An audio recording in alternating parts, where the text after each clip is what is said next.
দুজনের পরিচয় হয়েছিল বেশ কিছুকাল আগে, যখন তারা একসাথে স্কুলে পড়ত। অয়ন ছিল একেবারে স্বাভাবিক এক ছেলে, খেলার মাঠে প্রিয়, ক্লাসে অমনোযোগী, তবে অদ্ভুতভাবে সবার সঙ্গে বন্ধুত্বপূর্ণ। মায়া ছিল শান্ত, গম্ভীর আর পড়াশোনায় মনোযোগী। কিন্তু তার ভেতর একটা আলাদা ধরনের কাব্যিক সৌন্দর্য ছিল, যা সবাই বুঝতে পারত না। একদিন স্কুলের লাইব্রেরিতে মা তার পড়াশোনা নিয়ে ব্যস্ত ছিল, অয়ন সেখানে এসে তার পাশেই বসে পড়ল। সে কিছুটা বিরক্ত হয়ে মায়াকে বলল, তুমি সব সময় এত চুপচাপ থাকতে পারো, একবার একটু হাসো না। মায়া তার দিকে তাকিয়েছিল, তারপর ঠোঁটের কোণে একটা হালকা হাসি ফুটে উঠল, কিন্তু কিছু বলল না। অয়ন তাকে দেখছিল এবং ভেতরে কিছু একটা পরিবর্তন অনুভব করছিল। সে দিনগুলো ছিল অযত্ন আর অগোছালো, কিন্তু একে অপরের পাশে থাকতে থাকতে তাদের মধ্যে একটা অজানা সম্পর্ক তৈরি হতে শুরু করল।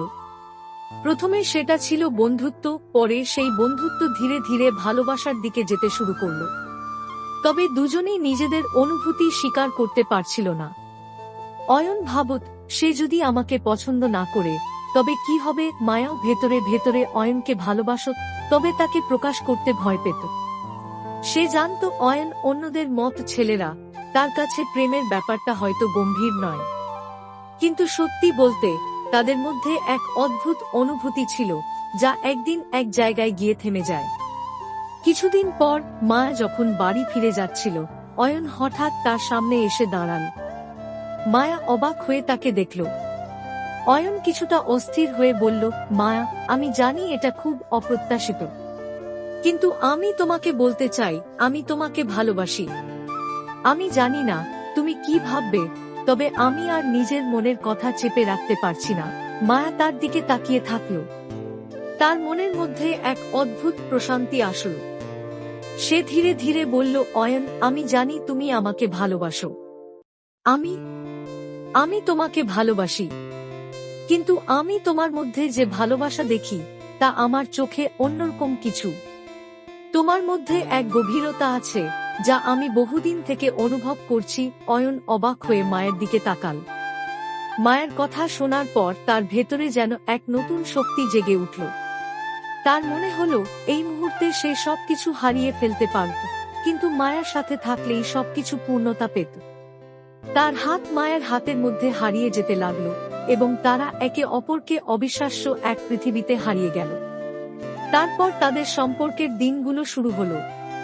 তারা একে অপরের সাথে সময় কাটাতে থাকলো, একে অপরকে আরো ভালোভাবে জানতে শুরু করলো। অয়ন মায়াকে বুঝতে পারল, সে যেভাবে পৃথিবীকে দেখত, মায়াও ঠিক তেমনই চিন্তা করত। তারা বিভিন্ন ধরনের বই পড়ত, একে অপরকে নিজেদের স্বপ্ন আর চিন্তা শেয়ার করত, একে অপরের হাসি আর দুঃখের সঙ্গী হয়ে উঠেছিল। কিন্তু জীবনের সবকিছু সহজে চলে না। একদিন অয়নকে একটি বড় শহরে কাজের জন্য চলে যেতে হয়েছিল। মায়া তখন তার কাছে পৌঁছাতে পারছিল না। দুজনের মধ্যে যোগাযোগ ছিল, কিন্তু মায়া অনুভব করতে শুরু করল, তাদের সম্পর্ক যেন কিছুটা চাপের মধ্যে পড়ে যাচ্ছে। অয়ন শহরে কাজে ব্যস্ত ছিল, মায়া নিজে তার পড়াশোনায় এবং ভবিষ্যতের দিকে মনোযোগী হতে চাইছিল। মাঝে মাঝে দুজনের মধ্যে বিচ্ছিন্নতার অনুভূতি এসে ভর করত, কিন্তু তবুও তাদের ভালোবাসা এক অদৃশ্য শক্তিতে বাধা মানছিল না।